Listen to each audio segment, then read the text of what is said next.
आपको कभी Coke studio से नहीं ऑफर आई? आज तक तो नहीं आई। क्यों? आई डोंट नो, क्योंकि शायद मुझे कहते थे, मैंने ओरिजिनल गाना ही गाना था। अभी मैंने गाना गाया जी, संगम का नाम लिया। आपको गाना याद है? इस गाने को 30 साल हो गए। आपको कितने गाने याद है कोक स्टूडियो का, ये बताओ। मोनालिसा की तस्वीर जिसने बनाई है वो बिलियंस डॉलर की है, आप बनाते हो आपको 600 की मिल जाती है। कोक स्टूडियो तो ये कर रहा है, वो तो जोक स्टूडियो मैं समझता हूँ। बड़े लोग आपको कहते हैं कि जी ये तो एस्टैब्लिशमेंट का बंदा भी है। मैं एस्टेब्लिशमेंट का बंदा नहीं, मैं पाकिस्तान का बंदा। मैं पाकिस्तानी हूँ, ट्रू पाकिस्तानी। कल जनरल बाजवा से मेरी बात हुई, कहते तुमने गाना है, बस गाना। मैं तुम्हें कह रहा हूँ, क्या बात है, जनरल साहब तो फोन आ गया, फिर भी मैं एस्टैब्लिशमेंट तो बंदा नहीं है।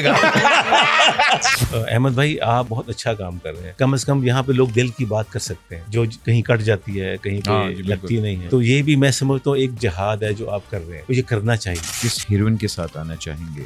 सारी अच्छी है माशाल्लाह। वो तो सारी चंगी हैगी ना, बस असी पैड़े हैगे as a boyfriend. As a boyfriend मेरे जैसा बॉयफ्रेंड भी कोई नहीं।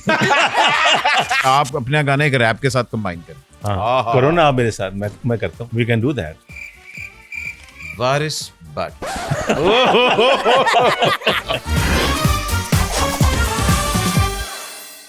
ख़वातीन और हज़रात, मेरा नाम है Ahmad Ali Bhatt and welcome to yet another episode of excuse me with Ahmad Ali Bhatt. बड़ा मज़ा आता है मुझे जब मैं अपने मज़ेदार पर्सनैलिटीज़ को अपने शो पे बुलाता हूँ एंड ये उनका प्यार होता है, उनका मुझे जो वो इतनी इज़्ज़त देते हैं और अपना कीमती वक्त निकालते हैं। जहाँ वक्त की हम बात करते हैं तो शायद जो आज हमारी पर्सनैलिटी है उनका वक्त इतना कीमती है कि उन्होंने ऐसा दौर देखा हुआ है जहाँ फिल्म इंडस्ट्री अपनी पीक पे थी और उस पीक के अंदर इनकी आवाज़ जो थी that became the icon of that film industry. Playback singing हो जाए, वर्ल्ड टूर्स हो जाएं, यहाँ तक कि सक्सेसफुल बिजनेसमैन हो जाएं, इन्होंने सब चीज़ों में महारत हासिल की है। पाकिस्तान का वाकई बहुत बड़ा नाम है। आज बड़े मज़ेदार सी कंट्रोवर्शियल सवालों का जवाब देने आए हैं। It is my honour to have him on my show. Please welcome Waris Beg साहब। सर थैंक यू भट्ट साहब। बेग साहब अस्सलाम वालेकुम, कैसे हैं? आपका बहुत शुक्रिया अहमद भाई, आपने spoke very well about me. और आप मुझे काफ़ी पुराना जानते हैं। काफ़ी पुराना, काफ़ी और क्योंकि मेरा काफ़ी बार आपके घर भी आया हूँ सर। आना जाना आपका माशाल्लाह। मैं तो हमेशा से आपको आपके करियर को बड़ा फॉलो किया है और आपने जिस टाइम पे फिल्म इंडस्ट्री देखी है वो तो बाद में बात हम करते हैं। मुझे बताएं, ये कौन सा डर्मेटोलॉजिस्ट है आपका दोस्त जिसने अभी तक ये शेपा ओके रखा हुआ है सारा? ये आप माशाल्लाह, आप यू हैवंट एज्ड। एज है भी नहीं मेरी इतनी। वह हरकतें पुरानी है ना। इसलिए कि भट्ट साहब मैं समझता हूँ कि आपका जो इनर है वो आपको रिफ्लेक्ट करता, आपके फेस पे आता है। फिर भी आप मतलब डाइट पे ज्यादा कंसंट्रेट करते हैं? कुछ नहीं भट्ट साहब, मैं आज भी पराठे खाना दो ना करो। अपनी वाइफ दे दे हाँ देसी को, लेकिन मैं ज्यादा ऑर्गेनिक चीजें खाता हूँ। क्या बात है। और देसी अंडे, देसी फूड। अब सील कुकड़ सील कुकर देसी आप है गए सब। भट्ट साहब, आप जो अंदर से हैं, आपके रूह और आपका दिमाग एक पेज पे होगा ना तो आप में फ़र्क नहीं पड़ता। आप में भी नहीं पड़ा। जो आप हैं बस वो रहे, बनावटी चीज़ें से बनावटी चीज़ें, और जो ऐसे किसी को इम्प्रेस करना, मैं वो नहीं करता। आप किसी को इम्प्रेस करने के चक्कर में अपने आप को मुसीबत में डाल लेते हैं। आप जितना सादा रहें, जितना ज़्यादा वो रहना कंटेन, उतने ही आप में सुकून है लाइफ में। अगर ये नहीं, जैसे मैं समझता हूँ ये दायरा है ना एक, इसमें वारिस बेग के पास उसके बच्चे हैं, अच्छा पढ़ गए, उसके पास अच्छी गाड़ियां हैं, घर है, सब कुछ है। अब मुझे इस सब के होते हुए अगर मैंने किसी और चीज़ की ख्वाहिश करनी, मुझे उस दायरे से बाहर जाना पड़ेगा। बिल्कुल ठीक है, जब मैं उस दायरे से बाहर जाऊंगा ना तो मैं मुसीबत में आ जाऊंगा। सही बात है। तो जो आपके पास है उस पर आप खुश हो जाए तो आपसे लकी बंदा कोई नहीं दुनिया में। क्या बात है। तो मैं खुश हूँ, अब से नहीं, बहुत सालों से। वारिस भाई थोड़ा सा रिवाइंड करते हैं। करें। मुझे बताएं कि पैदाइश कहाँ की थी आपकी? लाहौर। और फैमिली, वालिद साहब क्या करते थे आपके? वालिद साहब मेरे इसी कॉर्पोरेशन में थे और बड़े ही नेक इंसान थे। अल्लाह ताला उनको जन्नतुल फिरदौस में जगह दे। मेरे पास जितनी भी गाड़ियाँ थी ना, उनके पास एक वेस्पा स्कूटर था। क्या बात। वो उसी पे जाते थे, नमाज भी पढ़ने जाते थे। ए मेरा मैं उधर से जाऊँगा। तो he died at the age of 85। एक बात कह के गए मुझे, उनमें भी बहुत ज़्यादा तवक्कल था अल्लाह का, और मुझे एक बात कह के गए, पुत्र झूठ नहीं बोलना। अल्लाह ने कुरान पढ़ते थे तफसीर के साथ। अल्लाह ने हाँ। कुरान में ना चोर को कुछ कहा है, ना डाकू को कुछ कहा है, एक बंदे ने जरूर कहा है कि झूठ बोलने वाले पे खुदा की लानत है, झूठ नहीं बोलना। जो आपने पहले बात की उसकी एक वजह ये भी है, मैं बड़ा स्ट्रेट फॉरवर्ड हूँ, बहुत सीधी बात करता हूँ। जी जी। मुझे बात बताएं कि बहन भाई कितने थे आपके? 2 भाई हैं, 1 बहन है। और आप सबसे बड़े हैं? मैं भाइयों में सबसे छोटा हूँ। भाई में सबसे छोटे हैं, तो हाँ मतलब जी। एक तरह लाडले भी हुए। हाँ जी। हाँ, लाडले हाँ भी। वाज भाई, फैमिली में मौसीकी का कोई दूर दूर से कोई इतना लेना देना नहीं था, क्योंकि बिल्कुल भी नहीं। वो होता है ना कि एक आउटसाइडर के मरासियां दा भी नहीं हैगा, खान दा भी नहीं हैगा, नहीं, एक आउटसाइडर थे आप। बिल्कुल ऐसे ही है। मैं जब गवर्नमेंट कॉलेज में था तो मैं छुप के गिटार बजाता था, हम्म। और मेरे डैडी ने बहुत ज़्यादा मुखालफत की मेरी, बहुत ज़्यादा। तो अर्ली इंस्पिरेशन कहाँ से आई थी कि यार मैंने पहली जो, क्योंकि एक वो एक टाइम होता है ना, आपको होता है कि यार एकदम एक चीज़ आपको याद रहती है, यार मौसीकी मेरी पहली पहचान यहाँ से आई थी। आपको पहली दफ़ा अट्रैक्शन कहाँ से हुई थी मौसीकी स्कूल में ऐसे मैंने जब गाना गाता था दोस्तों के साथ, से? हाँ हाँ तो बहुत ज़्यादा एंजॉय करते थे स्कूल में बच्चे। हाँ। ऑफ कोर्स जब कॉलेज में गए तो गवर्नमेंट कॉलेज में गया तो हमारे वहाँ पे हर वीकेंड पे म्यूजिक सोसाइटी थी हमारी, हाँ। फरहानी साहब थे, वहाँ बैठते थे। तो वहाँ पे I used to play guitar with my friend Chand Zia होते थे, उन्होंने मुझे गिटार सिखाई मुझे। अच्छा जी। हाँ जी। वाह वाह। तो वो मैंने जब गिटार सीखी तो मैं छुप छुप के गिटार बजाता था। अब उन्होंने बता नहीं सर नहीं, बड़ी मुश्किल से पैसे जोड़ के गिटार ली, और बड़ी स्ट्रगल है अपना व्हाट्सअप इसके पीछे। जब आपके घर वाले आपको सपोर्ट ना करें तो बहुत डिफिकल्ट हो जाती है चीज़। मेरी माँ ने मुझे सपोर्ट किया कि इसको करने दे, ये आवाज़ है ये अल्लाह की देन है। और शेख सादी कहते हैं कि जिसपे ये अच्छी आवाज़ अल्लाह के राजों में से एक राज है। क्या बात। तो मैं नहीं समझता, अब मेरा बेटा IT ग्रेजुएट है अमार वहाँ अमेरिका से, अब उसने कहा मैंने म्यूज़िक करना है, मैं करो, इसमें क्या, अल्लाह ने उसको भी आवाज़ दी है। जिस बड़ी पे अच्छी अल्लाह आवाज़ है उसकी। करम करता है उसको अल्लाह अच्छी आवाज़ देता है। आपने उस टाइम पे जब डॉक्टर इंजीनियर ते या डॉक्टर होंदा या इंजीनियर होंदा या फिर बैंकर होंदा है, उस टाइम पे आपने कहा कि यार मैंने मौसीकी करनी है, और मौसीकी के अंदर मतलब वो वाला तो सीन ही नहीं था कि जी कोई पॉप इंडस्ट्री वगैरह थी। उस टाइम पे तो मौसीकी का नाम वो लेते थे कि जो बड़े बड़े घराने होते थे। हाँ जी। तो आपको ये नहीं हुआ कि यार मैं अपने आप को सर्वाइव किस तरह करूँगा? डैडी की एक बात अच्छी, उन्होंने कहा कि पहले बिजनेस कर लो, उसके साथ पैरेलल ये करो। तो बिजनेस मैंने पहले किया, उसमें बहुत कामयाब हो गया मैं। हाँ। उससे मेरा और किचन बिजनेस की आप अपना ये करते अपना प्रॉपर्टी वगैरह? प्रॉपर्टी, और जी। मेरे पास, मैं पहले गोल्ड का बिजनेस करता था, अच्छा अच्छा। ज्वेलरी का, उसके बाद फिर मैंने प्रॉपर्टी का किया, फिर मैंने पाकिस्तान की जो पहली बुटीक थी वो मैंने शुरू की थी। उसके अच्छा। बाद सब आर्टिस्टों ने की, जुनैद को मैंने अपनी दुकान बेची, तो ये उसके बाद सब आर्टिस्टों ने किया, सबसे पहले मैंने ये किया था। मगर बेसिकली आपका ध्यान जरा बिजनेस की तरफ ज़्यादा था? ज़्यादा इसलिए था कि देखो, आप माँ बाप की बात सुनते हो ना, आज मैं ये सोचता हूँ कि वो ठीक थे, कि मुझे अगर ये बिज़नेस ना कर रहा होता तो आज यहाँ पे वो आप सर्वाइव कैसे कर सकते हो। रिसेंटली जो एक बात हुई जिससे मुझे बड़ा दुख हुआ, मैं देखा है उनको, राशिद भाई को, अगर हमारे प्राइड ऑफ परफॉर्मेंस आके टीवी पे ये बोलते हैं कि मेरा 45,000 का बिल आया, मैं कहाँ से दूंगा। बिल्कुल। तो लिटरली मुझे रोना आया, सच्ची बात। It's not good. नहीं बिल्कुल। और देखें मतलब पाकिस्तान में अगर आर्टिस्ट की ये कदर है तो फिर it's not good. Pride of performance है, और वो हमारी हुकूमत को सोचना चाहिए कि एक इतना बड़ा जो बंदा है वो अगर ये बात कर रहा है रो के, तो आम बंदों का क्या हाल होगा। बिल्कुल। आप लिबरलिज्म की बात करते हैं, आप मॉडर्निज्म की बात करते हैं, हमारा म्यूजिक मॉडर्न हो गया, भाई आप 68% को जॉब्स दें, ये मॉडर्निज्म है। आप उनके घर में घर का चूल्हा चलाएं, उनके घर में गैस दें सस्ती, उनके घर में बिजली दें। 14 घंटे बिजली जा रही है इस मुल्क में, ये कौन सा मुल्क है? 75 साल से तो हम ये सुनते आ रहे हैं कि अभी ठीक होगा, अभी ठीक होगा। यार आप पागल हो, आपने पागल समझा अवाम को, ये आपको नोच डालेगी अवाम। आपको समझ नहीं आ रही कि एक इतना बड़ा आर्टिस्ट जिसने पूरी जिंदगी दे दी, उसे बिल नहीं दिया जा रहा। एक आम आदमी क्या करेगा इस मुल्क में? शर्म आनी चाहिए हमारे जो लोग हैं ऊपर बैठे हुए, जो हमारी पॉलिसीज बनाते हैं। अभी नई आप पॉलिसी देख लें कि टिकटें और ज्यादा महंगी कर दी यार, ये कौन सा मुल्क है यार कर सकता कि आपने 12,500 एक्स्ट्रा लगा दिया। यार पैसा मैंने नहीं खाया, इस मुल्क का पैसा मैंने नहीं खाया। यही तो गल है, कोई मानता भी नहीं ना कि वो कहना जी वो पिछले ने खाए सी, आपने भी नहीं खाया पैसा आपने भी नहीं खाया, ना मैंने खाया। ये पैसा जिन्होंने खाया उनसे निकाले, उनके पेटों से निकाले पैसा। मैंने नहीं खाया पैसा, ना मेरी गरीब आवाम ने खाया। आप कोई घर में सोलर लगाता है, आप कहते हैं जी आपको 8 रुपये मिलेंगे वापसी, आप हमें दे रहे हैं 100 रुपये का 1 यूनिट। यार इतनी भी ज्यादती होती है दुनिया में कहीं?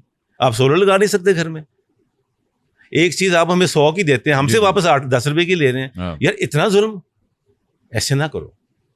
इस मुल्क में आगे कुछ नहीं बचा। मैं समझता हूं कि बड़ी अच्छी बात एक शायर ने की कि फितूर होते हैं हर उम्र में जुदा, खिलौने, माशूका, रुतबा और खुदा। क्या हर बंदे को रुतबे क्या पड़ा है अपना, खुदा भूल गए हैं। भाई खुदा को याद रखो, आपने मरना है। हमारे हर हुक्मरान जितने पाकिस्तान में 70-70 साल, 75-75 साल के हैं। कितनी उम्र रहेगी आपकी? 5 साल, 10 साल? यहाँ नहीं रहना आपने। आप कुछ ऐसा कर जाएं जिससे अवाम खुशहाल हो जाए। यार हमारे आर्टिस्ट रो रहे हैं, आपको नहीं पता मैं किन किन आर्टिस्टों से मिलता जाके। भाई मैं तो अभी आपने कहा कि आप एक प्रिविलेज्ड थे कि आपने अपना बिजनेस रखा, तो आप अपने आप को सस्टेन कर पा रहे हैं। खुदा ना खास्ता अगर वो बिजनेस ना होता, मैं इस मुल्क में कैसे रह सकता था? मैं सर्वाइव कैसे करता भाई? जो हमसे सीनियर हैं लोग, वो रो रहे हैं आके कि मैं अकेला बंदा 45,000 बिल कैसे दूंगा। आप मुझे बताएं बट साहब, मुझसे आप सवाल पूछ रहे हैं, आपके घर का बिल कितना आता है? तो आराम से 70-80 हज़ार रुपये। आपको कितनी मेहनत करनी पड़ती है 70,000 कमाने के लिए? और अभी मैं आपको बता रहा हूँ, अभी हमारे घर के 2 AC चलते हैं, 2 फैमिलीज हैं, और उसके अंदर कभी कभार हम लोग लॉबी का जब बैठे होते हैं तो वो चलता है। जो पहले 30-35 हज़ार आता था वो आराम से 60 हुआ, 60 से 70 हो गया। अब मुझे लगता है अगर सोलर ना लो आया तो फिर लाख आपको, आप एक अच्छी सोच, आप एक अच्छा मुआशरा, आप एक जो कहते हैं क्रिएटिव सोच कैसे बना सकते हैं जब आपको यही पड़ा रहेगा कि मैंने वो लाइट बंद करनी है, मैंने वो करनी है, मैंने वो करनी है। बिल्कुल एम आई राइट सर? बिल्कुल। लोगों ने मीटर कटवा दिए अपने घर के, जेवर बेच के लोग अपनी बिजली का बिल दे रहे हैं। भाई IPPs पे आपने मुआहदे किए, हमने तो नहीं किए भाई। वो IPPs भी इनकी अपनी है, ठीक है वो भी तो अपनी है, हमने मुआहदे नहीं किए। वाजपेयी भी आपने बड़ी अच्छी बात की कि हमें अपने आर्टिस्ट की कदर नहीं। आपको लगता है पाकिस्तान में वाकई आर्टिस्ट की कदर रह गई है? बिल्कुल भी नहीं है। आप फिल्म इंडस्ट्री की बात करें तो कितनी फिल्में बनती हैं? 4-5 साल की। ये कौन सी फिल्म इंडस्ट्री? आप मुझे कहते हैं जी फिल्म, वो म्यूजिक नहीं बन रहा, वो कुछ नहीं हो रहा। फिल्में तो बने पहले। 50 सिनेमाएं पूरे पाकिस्तान में, या 55 हो गए शायद। नहीं जी, 63 सिनेमा 24 करोड़ के लिए। बिल्कुल। उसमें भी दुकानें खोल ली आपने। इस मुल्क में 8 खत्म हो गया भाई। बिल्कुल। आर्मी चीफ थे किसी मुल्क के, मैं नाम नहीं लूंगा, तो उनको ये था कि ये दूसरे मुल्क के लिए, जो हमारा मुखालिफ मुल्क है, उसके लिए वो उसके हक में बात कर रहे हैं, सारा काम उसके लिए कर रहे हैं, जबकि वो किसी और मुल्क के थे वो चीफ। तो सारी ज़िंदगी गुजर गई, एक उसकी करप्शन नहीं पकड़ सके वो। अच्छा। उन्हें कि यार हमने पूरी ज़िंदगी लगा दी आप पे, लेकिन आपकी कोई करप्शन नहीं आई हमारे सामने। आप क्या करते थे? कहता है ये मैं ये करता था कि जितने भी इदारे हैं ना, उनमें नाअहल बंदे लगा देता था, वो मुल्क तरक्की ना कर सके। आप हमारे मुल्क में देख लें क्या हाल हो गया। बिल्कुल, इदारे ही आपके तबाह हो गए। कोई शोबा ले लें, आप क्रिकेट ले लें, आप कोई भी शोबा ले लें, उसमें ऐसे हो गए। तो ये मुल्क हमारा इसीलिए यहाँ तक पहुँच गया। और फिल्म इंडस्ट्री की बात करें, किसी हमारे जो हुक्मरान हैं आज तक ये नहीं सोचा कि इसको हमने कैसे फ्लरिश करना है, इस पे हमने कैसे पैसा लगाना है। आप पुलों पे पैसे लगाएंगे, आप सड़कों पे लगाएंगे, आप बिल्डिंग्स बनाएंगे। भाई आर्ट जिस मुल्क में नहीं जिंदा, तो वो कैसे लोग उसमें करेंगे? इसमें आर्ट है ही नहीं। भाई जिस टाइम पे आपने करियर स्टार्ट किया था, उस टाइम पे फेस्टिवल्स हुआ करते थे। लाहौर जिसको फेस्टिवल पंजाब जो था ही, मतलब कि जी फेस्टिवल्स का सूबा। अब कौन सा फेस्टिवल होता है? म्यूजिक फेस्टिवल तो बंद हो गया है। अब आपका सिनेमा बंद हो गया है। आपकी बसंत होती थी, उस पर आपने इल्ज़ाम लगा दिया, ये वो सारा कुछ। तो मुझे नहीं समझ आ रही कि फिर भी आप एक्सपेक्ट करते हैं कि अच्छा जी 14 अगस्त है तो आर्टिस्ट आगे आए। जब भी बाहर से कोई डेलीगेशन आता है, आर्टिस्ट को आप आगे खड़ा कर देते हैं। हर चीज़ के ऊपर ड्रामा इंडस्ट्री ये वगैरह होगी तो वहाँ आपको एकदम आर्टिस्ट याद आ जाता है, जबकि आर्टिस्ट की आप खुद कदर नहीं करते।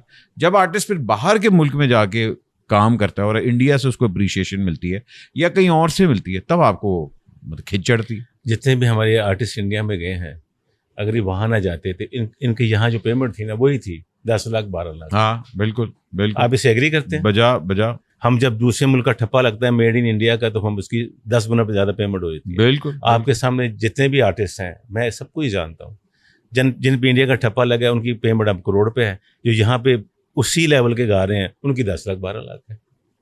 ये कितना बड़ा फ़र्क है। इंडिया का आशीर्वाद नहीं मिला ना। ठीक है, तो ये हमारे लिए अपना बड़ी शर्म की बात है।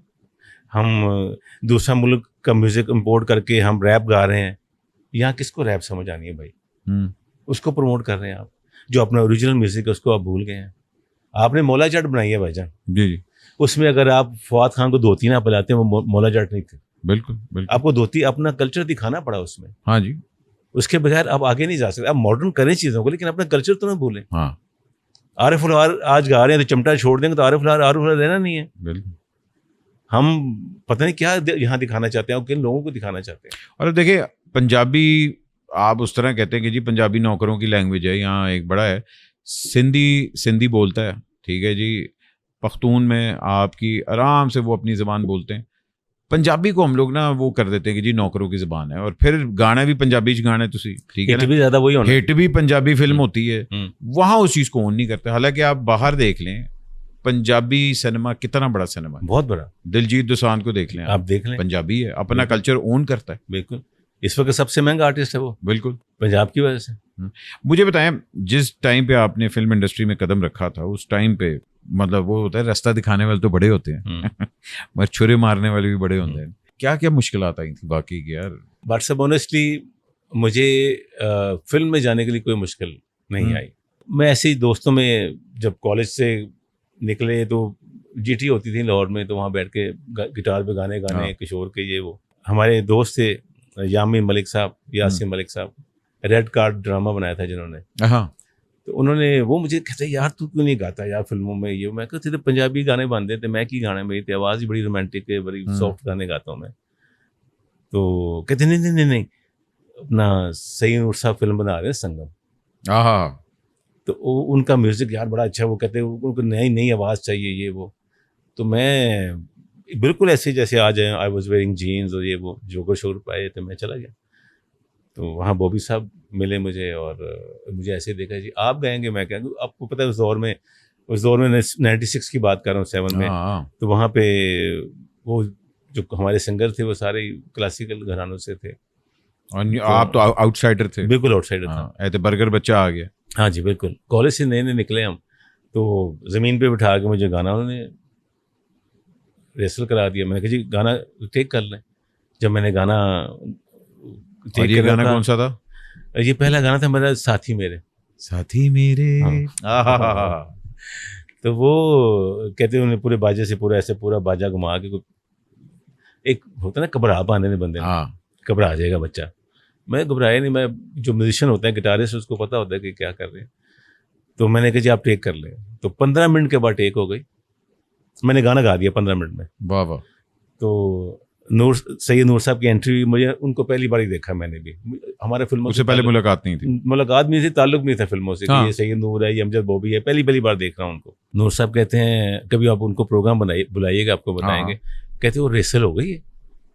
अच्छा, कहते रेसल हो गई। कहते हैं गाना गाता है। अच्छा सुनाए ज़रा। तो वो फोक स्टूडियो था, तो वहाँ पे जब उन्होंने गाना प्ले किया, लिटरली सैयद नूर साहब ने लुड़ियाँ डालनी शुरू कर दी। कहते हैं मुझे इस आवाज़ की तलाश थी, वो आज मुझे मिल गई। उसके बाद फिर वारिस बेग वायरस की तरह फैल गया। वाह वाह वाह, पूरी फिल्म। नहीं वाकई एक टाइम पे आपका नाम भी पड़ गया था यार, वायरस बेग दा गाना आ गया यार। और फिर तो संगम के जो OST चारों गाने सुपर डुपर हिट। आप यार दिल में जगह, पहली फिल्म पे नेशनल फिल्म अवार्ड मिल गया, जो लोगों को 20 साल से नहीं मिला हुआ था। ये पे दुश्मनियां तो बनी होंगी। लोग ये कहना शुरू कर दिया कि ये पैसे दे के गाता है, लिटरली। अब मुझे वो भी ने मुझे ये बात बताई आगे से हंस के कि यार कभी आर्ट भी पैसे दे के कितना चलेगा, एक बार चल जाएगा, 2 बार चल जाएगा। तो अब तो आर्टिफिशियल जो आप लगाते हैं AI जो आर्टिफिशियल इंटेलिजेंस की जो वोकल बनाते हैं, वो में उसमें भी वो रस तो नहीं ना है। जो आप एक नेचुरल चीज़ गा के अब तो आप उसके साथ उसको करते हैं तो उसका वो मज़ा नहीं आता। तो मैं समझता हूँ कि जब हमारे गाने एक टेक में होते थे, वो इतनी छोटी टेप होती थी उस पर होते थे, अब तो अब एक मिनट में रोक के आप गाना कर लें। नहीं, उस टाइम पे तो स्पूल पे रिकॉर्डिंग होती थी, ठीक है ना। तो अब काफ़ी फ़र्क आ गया। नहीं तो इंडस्ट्री के अंदर फिर आपके दोस्त तो फिर बहुत ही कम हुए होंगे, क्योंकि मुझे याद है जिस टाइम पे आप हिट होना शुरू हो रहे थे, जी सर, वो दौर फिल्म इंडस्ट्री से और टेलीविजन पॉप इंडस्ट्री आपस में मिलना शुरू हो रही थी। बिल्कुल ऐसे ही, बिल्कुल ऐसे। और फिल्म इंडस्ट्री पे ये हो रहा था कि जिस तरह था कि जी अगर गाना रोमांटिक करवाना है तो वारिस बेग ही गाएगा। बिल्कुल, बल्कि ऐसा था कि मुझे अपना कई जो हमारे हीरो थे, मोहम्मद राना, वो ये उसने कहा ये, बल्कि ये वारिस बेग से गवाएंगे तो मैं ये गाना करूँगा। मतलब यहाँ तक हो गया। बट ये अल्लाह का करम होता है एक्चुअली। जब अल्लाह ताला आपको इज़्ज़त देना चाहता है तो लोगों के दिलों में आपके लिए प्यार डाल देते हैं, और जब आप अल्लाह नापसंद करना शुरू करते हैं तो लोगों के दिलों में आपके लिए नफरत डाल देते हैं। बिल्कुल। तो ये बहुत बादशाहों के साथ भी हुआ, बहुत बड़े बड़े प्राइम मिनिस्टर्स के साथ भी हुआ। अभी उस टाइम पे जो फिल्म इंडस्ट्री थी वो आपको भी पता है, वो एक हमारा गुज्जर कल्चर और फिल्म का जो प्रोड्यूसर था वो कंट्रोल करता था। डायरेक्टर की तो बेचारे की कोई सही नहीं होती थी, या तो सैयद नूर साहब हो जाएं जिसके आगे नहीं मतलब बोलता था। उसके बाद फिर उन्होंने बड़ी फिल्में बनाई, जावेद शेख साहब ने। हाँ, सैयद नूर और जावेद शेख जी रह गए थे ज़्यादा उर्दू। मैं जानना चाहता हूँ उस कल्चर में आप किस तरह एडजस्ट हुए, बिकॉज एक तरफ वो गुज्जर कल्चर चल रहा है, ठेके देते फिल्मां बन रही हैं, गाने भी बंदे पहन, ये भी हो रहा है, आप एक आउटसाइडर पढ़े लिखे घराने से आपका, तो एक वो जो क्लैश था उसमें आपने किस तरह अपने आप को एडजस्ट किया? एक्चुअली अहमद भाई, देखा जाए तो सारा बदमाश का पैसा था।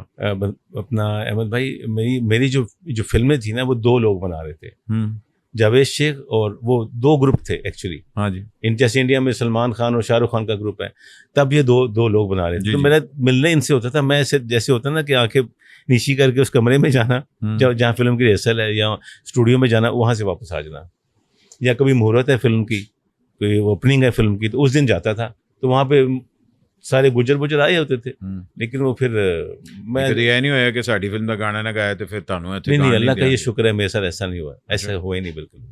मेरी फिल्म इंडस्ट्री बनता है मशहूर है। हाँ, लेकिन तब था ना ऐसा, लेकिन मेरे साथ नहीं ऐसा हुआ। नहीं, आपने अपने आप को स्टेयर क्लियर रखा इस चीज़ से।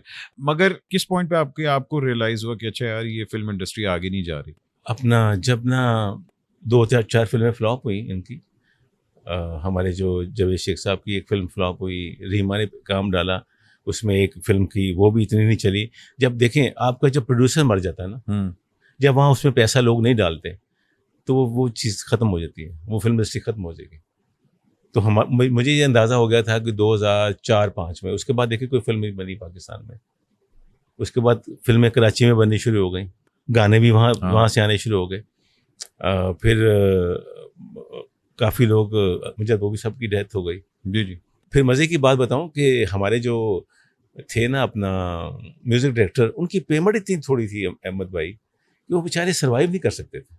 आज आप गाना बनाए तो कोई एक आम सा लड़का वो आपसे 3-4 लाख मांग लेगा, 5 लाख। हाँ, आपको मैं उनकी पेमेंट बताऊं तो आप हैरान हो जाओगे, 1 लाख में पूरा म्यूजिक कर लेते थे फिल्म का। वाह वाह वाह। तो कैसे आप सर्वाइव करेंगे? आप आर्ट को इतना दबा देंगे तो आप सर्वाइव कैसे करेंगे? बिल्कुल, आप कर नहीं सकते। अब जो ड्रामा आर्टिस्ट हैं हमारे जैसे आप हैं जो, और वो तो माशाल्लाह they are doing very well.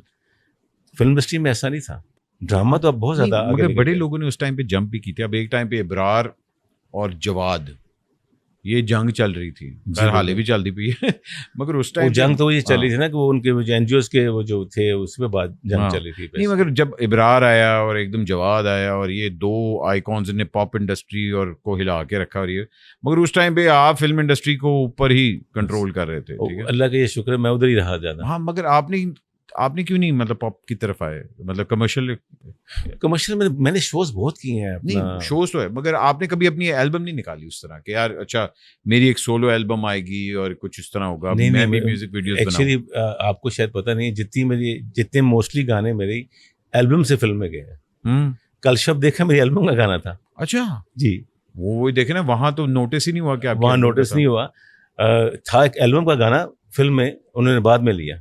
Album hit हुई, मैंने 13 एल्बम की, मैंने 13 की 13 सुपर डुपर हिट थी, बल्कि गोल्ड डिस्क मिली है मुझे। तो वो मेरी एल्बम के गाने जी, मोस्टली मेरे एल्बम के गाने हैं। तो ये राइट्स अब आपके पास हैं या? राइट्स ओनली, अगर आप ऑनेस्टली पूछें तो तब इतना था ही नहीं राइट्स का कि पता नहीं अपने पास क्या रखना है। अब तो गाते थे, बस गाते रहते थे। बिल्कुल भाई, जहां हम बात कर रहे हैं राइट्स की, अब सारी गेम ही राइट्स की है, व्यूज़ की राइट्स की है। टेलीविज़न के ऊपर म्यूज़िक चैनल्स जो हैं वो एग्जिस्ट नहीं करते अब। एक आर्टिस्ट को सर्वाइव करने के लिए अब ये है कि यार अपनी लेबल भी खुद करनी है उसने, अपने आप को प्रमोट भी खुद करना है, पीआर मैनेजर भी रखना है, और अगर कोक स्टूडियो में हैं तो आप हिट हैं, वरना नहीं आप हिट। ठीक है ना? आपको कभी कोक स्टूडियो से नहीं ऑफर आई? आज तक तो नहीं आई। क्यों? आई डोंट नो, क्योंकि शायद मैं ज़्यादा, मुझे कहते थे मैंने ओरिजिनल गाना ही गाना था। अभी तक कोक स्टूडियो में कोई ऐसा गाना नहीं है जो उन्होंने खुद बना के किया हो। या पुराने वाले की बात करें, नए वालों की बात करें? नए में जो किया है वो तो फिर आपने देख ही लिया उसका क्या हाल हुआ है। जो पुराने गाने थे वो तो चल गए। कौन सा ऐसा गाना है जो 14 सालों में इन्होंने अपना क्रिएट किया? ये भी पसूड़ी हिट हुआ, बड़ा वो हिट हुआ। पसूड़ी एक गाना 15 साल के अंदर। बाकी तो सारे गाने उन्होंने वही बनाए, अपना पुराने गाने, या कोई मुल्तान का फोक है, या पाकिस्तान का कोई फोक है, या आफरीन है, या जितने भी एक तरह रीडू कर रहे हैं। रीडू कर रहे हैं। तो अच्छा। रीडू करना कौन सा ऐसा कमाल है भाई? आप मुझे दे दें, मैं एक दिन में 5 गाने रीडू कर दूंगा आपको। उसमें गिटार ही डालनी है, उसमें ड्रम डालने हैं, उसका जो म्यूजिक नया करना है, और क्या करना है उसमें क्या है? आपकी अपनी क्रिएशन क्या है? मोनालिसा की तस्वीर जिसने बनाई है वो बिलियंस डॉलर की है। आप बनाते हो, आपको 600 की मिल जाती है। कोक स्टूडियो तो ये कर रहा है, वो तो जोक स्टूडियो मैं समझता हूँ। मैंने आपको पहले ही भी कहा है कि आप लिबरलिज्म या मॉडर्निज्म ये है कि आप अपने काम के साथ अपनी चीज़ को आगे लेकर आए। अभी मैंने गाना गाया जी, संगम का नाम लिया, आपको गाना याद है? इस गाने को 30 साल हो गए। आपको कितने गाने याद है कोक स्टूडियो के अपने, ये बताएं? कोक स्टूडियो के हैं मतलब 3-4 बड़े सर हैं, लेकिन वो सारे पुराने हैं। चाहे कोको कोरिना को बुरा हाल किया उन्होंने, क्योंकि मैं बहुत ज़्यादा स्ट्रेट फॉरवर्ड हूँ। मैं मुझे कोई चीज़ देंगे मैं नहीं गाऊंगा। ये मैं जब बिल्कुल नया आया था तो मेरी इतनी बड़ी कंट्रोवर्सी हुई कि मुझे गाना दिया गया शमीम आरा साहबा ने कि ये गाना गाना है। तो वो गाना था चहल चबीला ना ना ना ना ना दाना वाला चोर, उसकी ट्यून पे उन्होंने गाना बनाया। मैंने कहा जी मैं नहीं गाऊंगा ये गाना, मुझे आप ओरिजिनल गाना गवाएं, जो मेरा हो मैं वो गाऊंगा। ठीक है, मैंने एक ट्रिब्यूट दिया जाने बहारा को। आज भी लोग कहते हैं यार वो गाने का मज़ा आया सुनने के बाद। तो काम ऐसा करें कि पुराना भी करना है तो ऐसा करें कि लोग उसको भूल जाएं। आपने इतना पैसा, मैं अहमद भाई जितना पैसा कोक स्टूडियो पे ये लगाते हैं अपनी प्रमोशन पे, जो व्यूज़ बढ़ाने के लिए, जो भी सोशल मीडिया पे गेम्स है, आपको सब पता है, मुझे बताने की जरूरत नहीं, अब तो बच्चे को ही पता है। उतना पैसा मुझे कोई गाना दे, मैं नया गाना बनाऊं, उतना पैसा उस पर लगाए, सुपर डुपर हिट गाना हो और नया होगा। फिर जो भाई अगर आप देखिए, अगर चले वो करें तो आपको फिर इतने सालों के अंदर आपको भी तो एक चीज अपनी कोई प्रोड्यूस करनी चाहिए। यार मैं तो कर रहा हूँ, बिजनेस कर रहा हूँ मैं तो। ये मैंने 15 साल से गाने कोई नहीं गाया। हाँ वही ना, फिर लोग मेरा लास्ट गाना ये था। हाँ। लोग आपको ब्लेम करेंगे कि अच्छा जी वारिस भाई ने आगे किसी को सिखाया नहीं। आपका माशाल्लाह बेटा बहुत अच्छा गाता है, ठीक है ना, और वो लकी है कि वो आपका बेटा है कि उसने सीखा आपसे, मगर आपने उसके अलावा और किसी को नहीं सिखाया। हमारे क्लासिकल घरानों को सबसे बड़ी क्या कंप्लेंट थी कि जी उन्होंने आगे किसी को नहीं सिखाया। अब जब तक आप आगे नहीं सिखाएंगे कैसे आगे आएगा? मैं एक बात बताऊँ आपको कि मैंने जो अपना काम किया उसके बाद अपने बिजनेस में, आपने देखा होगा मैंने शोज भी नहीं किए ज़्यादा। मेरा ज़्यादा फोकस अपने बिजनेस पे था। ये मेरा ऐसे पैशन था।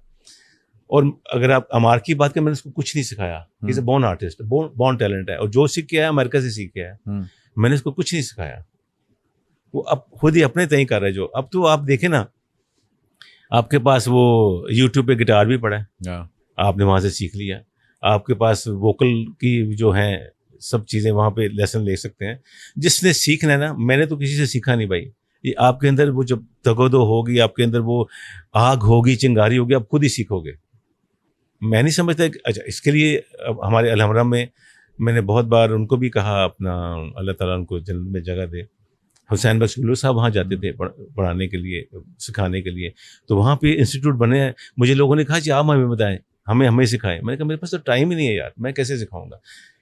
इतना अच्छा इंस्टीट्यूट है अलहमरा, वहाँ जाके सीखें। वो मैं उनको कह देता था, कई लोग मेरे पास आते थे, मैं उनको कहता था, उनको सिखाते थे जाके। देखिए वो फिर उसमें एक प्लस पॉइंट भी है, आपकी बात का एक प्लस भी है और उसका नेगेटिव भी है कि अच्छी बात है कि भाई अपने अंदर खुद वो चीज़ ढूंढो। हाँ? मगर उससे फिर नेगेटिव ये आता है, वो कहता है कि अच्छा जी हूँ अगर मैं हिट हो गए तो फिर मैं ताड़ा क्यों रिगार्ड करूँ, आपने तो नहीं मुझे सिखाया। वो जो एक उस्ताद और शागिर्द का एक रिश्ता होता है वो हमने ख़त्म कर दिया हुआ है। नहीं, अभी भी हैं, बहुत सी अकेडमीज हैं, अभी बहुत से उस्ताद हैं जो घरों में जाके सिखाते हैं जिसने सीखना है। अब अहमद भाई बात ये हो गई कि हर बंदा कहता है जी मैं सिंगर हूँ। हाँ अब उसको अपनी गेज नहीं करनी आती कि मैं हूँ कि नहीं हूँ। अलामा लोग तो चाहत को भी सिंगर समझते हैं। सर मैं वही, अब आपने ये बात की, अब जो उसको सुनते हैं, जो उसको अपना, मुझे एक बात हुई कि मैंने एक देखा वसीम अकरम भाई का कि वो अखरड़ी बदोबदी पे बेताले पे वो अपनी वीडियो बना के भेज रहे हैं। ये तो ऐसे ही ना कि हम एक वसीम अकरम की बॉलिंग छोड़ के किसी टुंडे को हमने अप्रिशिएट करना शुरू करते हैं। हाँ बात वजह आप जनाब नूर शाह के गाने पे करें ना, उस पर तो आपने कुछ नहीं किया। तो आप खुद ही ऐसी चीज़ों को प्रमोट कर रहे हैं पाकिस्तान में। वो म्यूज़िक नहीं है भाई, वो रिदम में भी नहीं है। चाहत को चाहत ही रहने दो, कोई नाम ना दो उसको। उसने साथ फतेह अली खान लगा लिया है। भाई फतेह अली खान का क्या मतलब है आपका लगाने का? वो तो आपको खुद तो ये कहते हैं नाम कि जी लगाना मैंने नहीं खुद चाहिए। लगाया। हाँ, वो तो खुद कहते हैं कि जी मैंने क्यों खुद लगाया? हाँ। चाहत को चाहत ही रहने दो, तो वो लगाने नहीं चाहिए था उनको। तो मैं समझता हूँ कि ये जो हमारे बच्चे जो भी सीखना चाहते हैं, हम अल्हम्दुलिल्लाह बहुत अच्छा प्लेटफॉर्म है। लाहौर में जाके सीखना चाहें तो स्पेशल घर से जाएं सीखें, या आपके पास इतने पैसे हैं तो बहुत अच्छे अच्छे टीचर हैं, मैं उनको गाइड कर सकता हूँ थ्रू आपके प्रोग्राम के। हम वो मुझे बताएं, मैं उनको अच्छे टीचर बता सकता हूँ, वो सिखाएंगे। भाई क्यों आपने सिंगिंग क्यों छोड़ दी है? क्यों आपने इतने अरसे से क्यों नहीं कुछ गाया? हालांकि लोग, फिल्म नहीं चल रही थी, लोग टेलीविजन में आ गए, आप नहीं आए टेलीविजन में। नहीं, मैं नहीं आया। क्यों? अहमद भाई शायद मैंने समझा मैंने बहुत काम कर लिया। आई डन नहीं। More than 100 movies. फिर जब फिल्में बनती नहीं है, वो माहौल नहीं था ना, तो फिर मैं थोड़ा सा, अब आप जावेद शेख से पूछे आपने फिल्म क्यों बनानी छोड़ दी, आप सवाल करें। आप सईद नूर साहब से सवाल करें फिल्म क्यों बनानी छोड़ दी। उनको पता है कि मैं इधर से पैसे पकड़ूंगा, उधर से पकड़ूंगा, 8-9 करोड़ लगाऊंगा, फिल्म हिट ना हुई तो मैं तुम्हारा क्या? प्रोड्यूसर ही नहीं है। आप कितनी बार कर लेंगे? मगर आपको नहीं लगता कि लोग एक्चुअली सुनना चाहते हैं, और ओएसटीज के तो बहुत बड़े बड़े ड्रामे बन रहे हैं, उनका बजट भी बड़ा भाई अच्छा है। आपने उस दिन भी मुझे कहा आपके प्रोग्राम में, तो इंशाल्लाह अब मैं ज़रूर करूंगा। बल्कि मुझे एक देखें, राहत भाई भी तो कर रहे हैं, हालांकि वो राहत हाँ। वो भी कर रहे हैं, मगर उसके साथ वो ओएसटीज भी अभी तक कर रहे हैं। मैं ज़रूर करूंगा, मुझे बहुत अच्छा मिलेगा तो ज़रूर करूंगा, प्रॉमिस आपके साथ। नहीं वाकई मेरा तो ख्याल अब करना चाहिए। ज़रूर करूंगा सर। देख साहब, जहाँ आपने अपना ट्रैवलिंग माशाल्लाह की इंटरनेशनल, और पाकिस्तान का बड़ा आपने जगह नाम की, कहीं ऐसा लगा कि जहाँ आपने कहा कि जी अप्रिसिएशन पाकिस्तान से ज़्यादा मिली हो? जब भी बाहर शोज किए हैं पाकिस्तान से ज़्यादा मिली अप्रिसिएशन, अच्छा, इज्जत भी ज़्यादा मिली, कितने अफसोस मोहब्बत की, भी कितनी ज़्यादा अच्छी मिली। और अफसोस की बात है ये। यहाँ मिली, बहुत ज़्यादा मिली, लेकिन मैं समझता हूँ 80% या 70%। बाहर तो समझे 500% मिली। कभी जाते थे शोज करने अमेरिका में। एक शो मुझे याद है आज तक, 14 अगस्त थी और 2098 की बात होगी शायद, 98 या 2001 की। मैं गाना गा रहा था, इतनी शदीद बारिश हुई, इस परचम के साए तले मैं गा रहा था, तो लोगों ने छतरियाँ निकाल के उस बारिश में खड़े रहे। वो मुल्क से मोहब्बत है, वो आर्टिस्ट से मोहब्बत है, वरना लोग चले जाते ना। एक बंदा नहीं गया।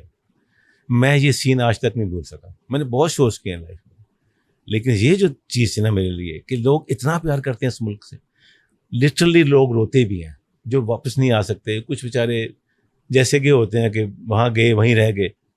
आप ये देखें कि इस मुल्क से हर बंदा क्यों भागना चाहता है। ये हमारे हुक्मरानों के लिए एक सोच की बात है।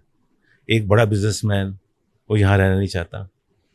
एक हमारे ये रोस्टर्स में पढ़ता हूँ, मुझे दुख होता है कि वो इसने नोट छोड़ के चली गई कमरे में। हाँ जी, 16 भाग गई हैं। ठीक है जी, 16 एयर तो होस्टेसेस ये हमारे लिए कोई ऑनर की बात नहीं है, ये हमारे लिए फिक्र की बात है। बिल्कुल, हम इस पे ज़रूर सोचना चाहिए। आप सिर्फ हमारी आर्ट की बात करते हैं, बहुत सी बातें ऐसी हैं कि जो इस मुल्क में ख़त्म होती जा रही हैं। बड़े सिंगर्स ने अपना पॉलिटिकल स्टांस शो किया, आप पे हमेशा से ये आया है कि जी आपने पॉलिटिकल स्टांस नहीं शो किया। हालांकि बड़े लोग आपको कहते हैं कि जी ये तो इस्टेब्लिशमेंट का बंदा भी है, एने ना ही कभी कोई पार्टी वगैरह ज्वाइन की थी। कितना हकीकत है इस स्टेटमेंट में? मैं इस्टेब्लिशमेंट का बंदा नहीं, मैं पाकिस्तान का बंदा हूँ। मैं पाकिस्तानी हूँ, ट्रू पाकिस्तानी। अगर मैं इस्टेब्लिशमेंट का बंदा होता तो आज इस वक्त मैं आज से 10 साल पहले किसी हुकूमत की किसी कुर्सी पे बैठा होता। मुझे सेनेटरशिप ऑफर हुई, आई रिफ्यूज़। वाई? मैं समझता हूँ मैं इस काबिल नहीं हूँ मैं ये काम कर सकूँ। मैं बहुत ऑनेस्ट हूँ। अगर मैं इस काम में आऊँगा, मैं आवाम का भला करूँगा, मैं पैसे नहीं बनाऊँगा। तो मेरे जैसे बंदे की फिर इस मुल्क में वो नहीं होगी। कदर डोंट यू नहीं है। थिंक क्या मतलब आप इस तरह अकेले के लोग तो हमें चाहिए फिर आगे? नहीं चाहिए उनको, सच्चे लोग नहीं चाहिए इस पाकिस्तान में, जो आपके साथ मिल जाएं, जो आपके साथ जेन्युइन हो जाए, वो चाहिए। सच्चे बंदे की कदर नहीं है इस मुल्क में, ऑनेस्टी की कदर नहीं है इस मुल्क में। अभी आप देख लेना, जो चैनल, जो लोग जीते हैं वो हार के बैठे हैं, जो हारे हैं वो जीत के बैठे हैं। आपने मुझे वोट डाला, जीत ये कैमरे वाला गया। हाँ। तो ये जब ऐसा होगा तो इस मुल्क में कैसे तरक्की होगी? आप अपने आप को मना लेंगे? जब तक सच्चाई नहीं होगी, जब तक इस मुल्क में इंसाफ नहीं होगा, जब तक इस मुल्क में हमारा जुडिशल सिस्टम अच्छा नहीं होगा, हम आगे नहीं जा सकेंगे। बात तो बजाय खैर, बस भाई कुछ हमारे नन्हे मुन्ने से एक्सक्यूज मी वाले सवाल होते हैं, आप 100 सवाल करें, तो अगर आप उनके जवाब नहीं देने तो एक खैर। बात बताऊं आपके जी। पॉडकास्ट में ही, ये तो 2007 में पहली बार शुरू हुआ जब एप्पल का जो आया था, तब हाँ से जी, ये हाँ जी, बिल्कुल। अहमद भाई, आप जितने भी दोस्त हैं, जितने भी लोग हैं, बहुत अच्छा काम कर रहे हैं। कम से कम यहाँ पे लोग दिल की बात कर सकते हैं, जो कहीं कट जाती है, कहीं पे हाँ जी, बिल्कुल, लगती नहीं है। बिल्कुल। तो ये भी मैं समझता हूँ एक जिहाद है जो आप कर रहे हैं, तो ये करना चाहिए अल्लाह खैर करे। और करते रहिए। नहीं, मैं तो देखें, जब आपने मुझे कहा कि मैंने आना है, मैंने कहा जी 100 बिस्मिल्लाह, मैं तो बड़े अरसे से चाह रहा था क्या this is my first podcast ever. नहीं, thank you so much, thank you so much. Excuse me सवालों के बाद आपने नहीं करना। कोई बात नहीं। अच्छा, फिल्म इंडस्ट्री में कभी किसी से इश्क हुआ? नहीं, कभी नहीं हुआ। कभी नहीं। अच्छा, अरेंज मैरिज थी आपकी? तो अरेंज मैरिज थी। तो अरेंज मैरिज के love and arrange. Love and arrange. हाँ जी। पहले अरेंज थी या लव सी? पहले लव थी, फिर अरेंज। हा, कितनी खामोशी से कावा उठा के पहले लव, उसके बाद फिर लव। कोई ऐसी हीरोइन जिसको देख के वाकई दिल किया हो कि यार इसके लिए गाना गाऊं? पाकिस्तान की भारती भी हो जाए। मुझे ऐश्वर्या अच्छी लगती थी। अच्छा जी, हाँ। वाह वाह। भाभी को पता है आपको ऐश्वर्या अच्छी हाँ, लगती है? उनको पता, बीवियों को पता होता है यार। हाँ, ऐसे बीवियों को बड़ी चीजें तो पता होता बड़ी है। अच्छा जी, एक चीज जो मैं कभी नहीं करूंगा, किसी का हक हो और खा जाऊं, ये मैं कभी नहीं कर सकता। एक चीज जो शायद कभी ट्राई करूं, एक्टिंग। ओए वैसे, हाँ वैसे क्यों आपने अभी तक फिल्म इंडस्ट्री क्यों नहीं की? हालांकि बड़े जो हमारे सिंगर्स उनको फिल्मों की ऑफर्स तो आती थी। मैंने ये एक्टिंग एक ड्रामा किया था यावर हयात साहब का, सिंगर तो अब करे, मैंने किया था 25 साल पहले। ओए। उसका नाम था खिड़की भर हवा। सादिया माम थी मेरे साथ उसमें मैं सिंगर दिखाया गया था। मैं करता नहीं था, यावर भाई कहते यार तू कर सकता है, वारिस तुम कर सकते हो। तो फिर वो मैंने किया था, उसमें मैं सिंगर ही दिखाया गया था। शायद मैं कभी जिंदगी में नहीं तो क्या एक्सपीरियंस नहीं अच्छा था ताकि आपने? नहीं, बहुत अच्छा, लोगों ने बहुत पसंद किया। नहीं तो फिर आपने आगे क्यों नहीं किया एक्टिंग? बस फिर तब इतना बिजी था म्यूजिक में, तो नहीं कर सका। अब शायद करूं। अब जरा अच्छा, अगर आप एक्टिंग करने का आप कह ही रहे हैं, तो किस हीरोइन के साथ आना चाहेंगे? सारी अच्छी है माशाल्लाह। वो तो सारी चंगी हैगी ना, बस असी भैड़े हैगे तुसी ना दसो, मैं तुहानू कहंगा इधर आ जाएगा। अच्छा, लेट्स सपोज महवेश याद। हा कहने की जरूरत ही नहीं पड़ी, विश आ गई ताड़ी। हाँ, मैं आई विश, आई विश, मैं विश। हाँ। ओके, अच्छी बात है, अच्छी बात है। अच्छा जी, एक अपना गाना जो मैं फिर से गाना चाहूंगा। एक गाना है मेरा, हमने ऐसी भी क्या खता कर दी, जिस पे तुमने ये इंतहा कर फिल्म दी। का? हाँ, फिल्म का गाना। अच्छा, वो दोबारा गाना चाहूंगा मैं। दुआ। एक और गाना है अपना, तुम्हें भूल जाने का वादा किया है, सुनो मैं तुम्हें भूल जाने लगा हूँ। अच्छा, ये भी फिल्म का गाना है, ये मैं रीडू करना चाहूँगा। अच्छा ठीक है। एक किसी और का गाना जो काश मैंने गाया होता। किसी और का गाना जो काश मैंने गाया था, जानू सुन जरा। अच्छा, हाँ, हाय, अच्छा वो उसी टाइम पे था वो, तो हाँ, वो उसी टाइम बैक टू बैक हाँ, आया था जानू सुन जरा। अच्छा, वैसे अगर आपने, हाँ वैसे ये भी है, बड़ा मजेदार चॉइस है ये तो। अच्छा जी, सिंगिंग से ज्यादा कंपोजिशन एंजॉय करता हूँ या लिरिक्स? लिरिक्स और कंपोजिशन। आपके लिए लिरिक्स पहले आती है? हाँ। क्योंकि कई लोगों को होता है ना कि धुन पहले आती है। नहीं, धुन बहुत ज़रूरी है, दोनों की मैच होना, उसके बगैर नहीं। तो आपको लिरिक्स पहले आता है? हाँ, पहले लिरिक्स देखूंगा तो धुन बनेगी ना। हाँ, ये भी है। हाँ, ये भी है। अच्छा जी, पाकिस्तानी फिल्म इंडस्ट्री को किस चीज़ की अशद ज़रूरत है? फाइनेंस की। ओए ओए ओए, पैसे काट गए। मैं समझता हूँ हुकूमत को चाहिए उनको फाइनेंस करे। और जैसे ये सब्सिडी देते हैं ना चीनी पे, दालों पे, इस पे भी दें। हाँ जी, ये तो है बिल्कुल। अच्छा, एक पाकिस्तानी फिल्म जो मेरे दिल के बहुत करीब है, संगम। क्योंकि मेरी वो पहली फिल्म थी। और अहमद भाई, मैं आपको सच कह रहा हूँ कि तब आपको याद होगा कैसेट के अंदर गाने आते थे। हाँ जी। इसको जो नया गाना आता था ना, याद होगा, बी साइड की आखिरी उस पर डालते थे। हाँ, ताकि ए से वो, ए से बी में। हाँ। बिल्कुल बिल्कुल। तो मैं गाड़ी में बैठा, अपने दोस्त की गाड़ी में बैठा था, तो वो मुझे गाना सुना, कहते यार पाकिस्तान में ऐसे गाने नहीं बनते। तो मेरा ही गाना था वो, आप यार दिल में जगह। मैंने कहा ये मेरा गाना है। कहते यार इंडिया के गाने थे सारे, उसमें वो गाना डाला हुआ था। तो वो मेरे लिए इतनी बड़ी चीज़ थी ना कि मैं आपको बता नहीं सकता। जब इस फिल्म रिलीज हुई तो मैं सबसे एंड पे बैठा था। हालांकि नूर साहब ने कहा यार आज ओपनिंग है तो आपने आना है, तो मैं सबसे एंड पे बैठा हुआ था। मेरा एक दोस्त था साथ। अब मैं छुप के बैठा हूँ, किसी को पता ही नहीं वारिस भाई कौन है या क्या नहीं। पहली फिल्म में वो कौन सा पता होता है कौन, किसने गाया गाना, किसने नहीं गाया। तो जब गाना खत्म हुआ ना, तो हवा में ऐसे लोगों ने अपनी कमीजें और बनियान फेंकनी शुरू कर दी। तो मैं डर गया, ऑनेस्टली मैं डर गया। मैं क्या पता ये क्या हुआ, लोगों को मेरी आवाज़ पसंद नहीं आई या क्या चक्कर। उन्होंने कहा दोबारा चलाए। वो वाहिद मेल गाना जो 3 बार चलता था उसमें। क्या बात। और मेरे उस वक्त मैं चुपके से पीछे बैठ के, मेरे आंसू नहीं खत्म हुए। दैट वाज मेरा ऐसा एक्सपीरियंस था कि मैं आज तक नहीं भूल सका। मैं छुप के बैठा हूँ कि पता नहीं आज क्या होगा। पर अल्लाह ने ऐसा करम कर दिया कि अल्लाह ने मेरी आवाज़ को लोगों के दिल में डाल दिया। आज भी मैं नाम नहीं लेता, कल एक जनरल बाजवा का, जो नाम लेता हूँ आपके प्रोग्राम में, कल जनरल बाजवा से मेरी बात हुई। कहते तुमने गाना है, बस गाना, मैं तुम्हें कह रहा हूँ। क्या बात है, जनरल साहब तो फोन आ गया, फिर भी मैं एस्टैब्लिशमेंट तो बंदा नहीं है। नहीं उन्होंने कहा तुमने गाना गाना।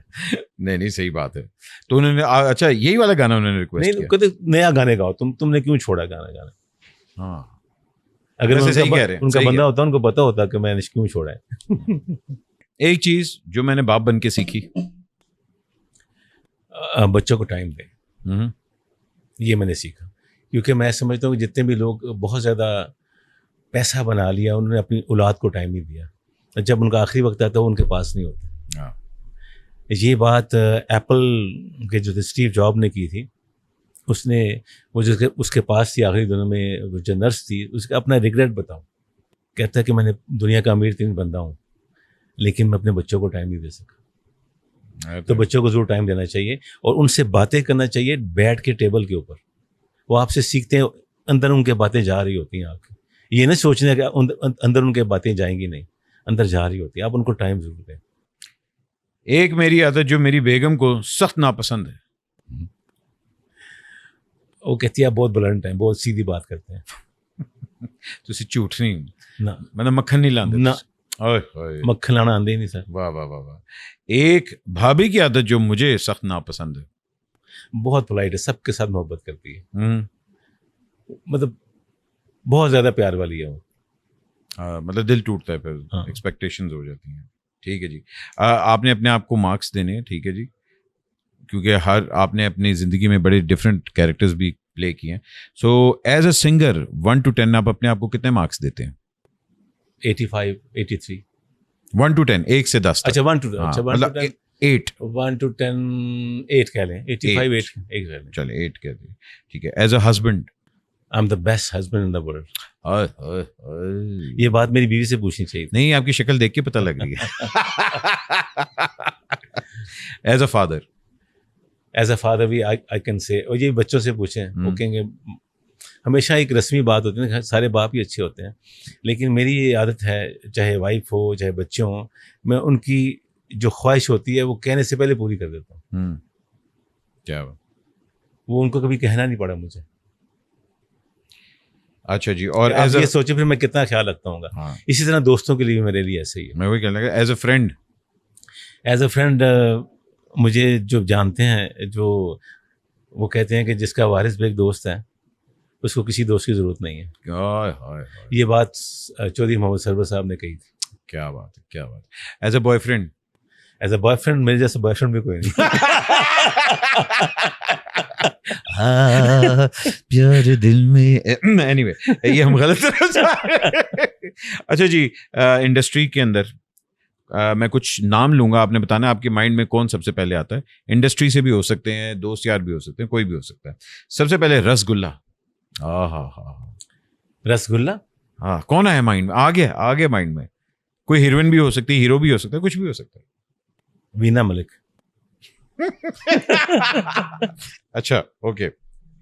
हाँ, गुलाब जामुन। मीरा। बर्फी। रीमा।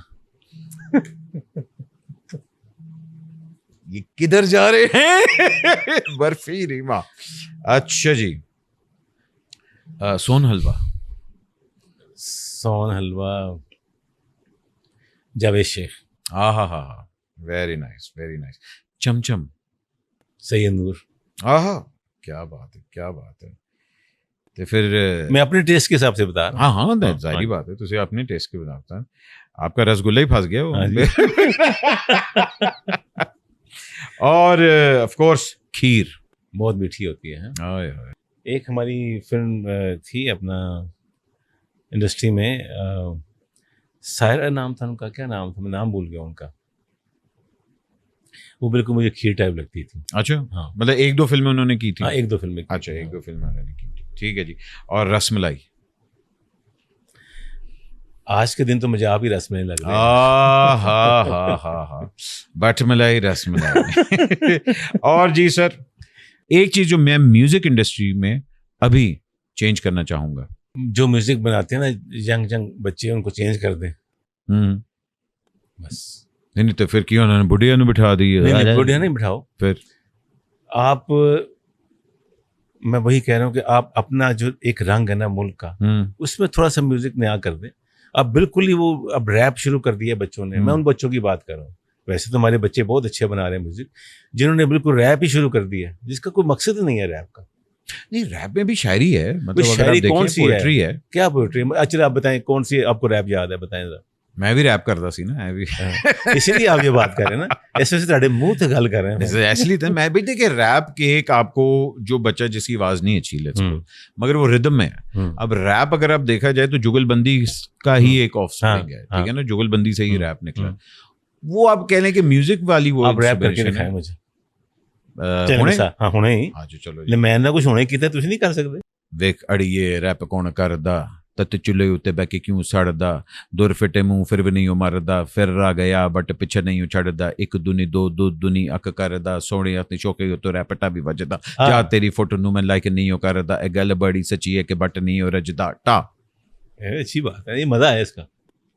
ये सच्ची बात है, बट नहीं रजदा। हाँ, ऐसी कोई चीज हो तो बंदा कहे भी। देखिए रैप, मैं रैप के फॉर हूँ क्योंकि मुझे रैप वाकई अच्छा लगता है, कि लय के अंदर आता है। हाँ, लेकिन जो जिस लय में आप कर रहे थे, it's quite difficult। नहीं, बड़े अच्छे भी हैं रैपर हैं।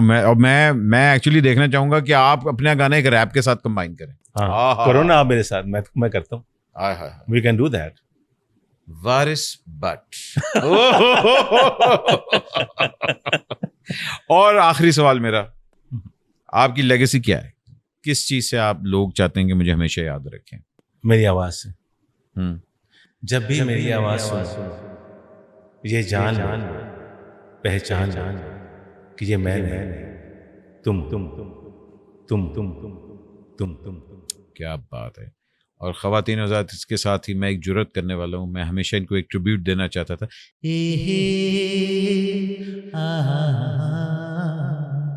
अब आपने बतानी है मेरी आवाज़ इनकी आवाज़ है, अब यही आपके हैं। ला रा रा रा रा, ला रा रा रा। क्या बात है, कल शब देखा। हालांकि आज आपने देखा है। Sir thank you very much, आपने अपना कीमती वक्त हमें दिया, और मेरे लिए ये वाकई बड़े ऑनर की बात है कि finally I get to spend some time with you, और आपने बड़े दिल से बातें की और मुझे बड़ा अच्छा मैं लगा दिल कि से आपने- बोलता हूँ, इसलिए आप मुझे कोई फर्क नहीं पड़ा। आपने पहले बात की थी ना, अरे जो दिल से बात करते हैं वही दिल में पहुंचती है। इंशाल्लाह इंशाल्लाह। और मैं ज़रूर अमार का भी एक पॉडकास्ट करना, मैंने अमार के साथ जरूर बैठना कीजिए है। आप। उससे पूछना कि बाप की गलतियां क्या थी। ख़ातिन आज़ाद, अपना ख्याल रखें, पाकिस्तान का ख्याल रखें, और हो सके तो जो वारिस भाई ने कहा है कि ओरिजिनल होने की कोशिश करें, इस मुल्क के लिए खिदमत करें। बाकी उंगलियां उठाने वाले बड़े हैं, लेकिन ये उंगली जब आप उठाते हैं तो 3 अपनी तरफ भी हुई होती हैं। तो अपना ख्याल रखें, पाकिस्तान का ख्याल एक और बात करूँ रखें। जी जी प्लीज़। जाते जाते, मैं समझता हूँ कि सबसे पहले अल्लाह और उसका रसूल है, क्या बात, उसके बाद पाकिस्तान, बेशक। उसके बाद आपकी कोई पार्टी है, वो नून लीग है, पीटीआई है, पीपल्स पार्टी है, 3-4 पार्टीज है, डांस 5 पार्टी। 10 पार्टीज है, समझ लें। उसके बाद आपकी अपनी ज़ात है। हम्म। हमने सबसे पहले अपनी ज़ात को रख लिया। आई थिंक पाकिस्तान सबसे पहले होना चाहिए। बेशक। अल्लाह और उसका रसूल तो है, पाकिस्तान पहले होना चाहिए। जब ये हमने सोच लिया सब ने, तो हम पीछे नहीं रहेंगे। Thank you sir. Thank you sir. अल्लाह हाफ़िज़।